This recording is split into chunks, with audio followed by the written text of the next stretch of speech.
How to fix Windows Update error 0x80073701. 1. Run the Windows Update troubleshooter. 2.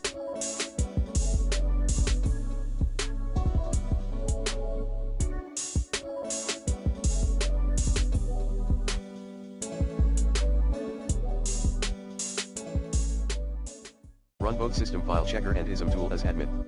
Commands include sfc/scanodism/online/cleanupimage/scan helpism/online/cleanupimage/check helpism/online/cleanup image/restore health 4. Reset Windows Update components via Reset Windows Update tool. 5.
Update your Windows in its clean boot.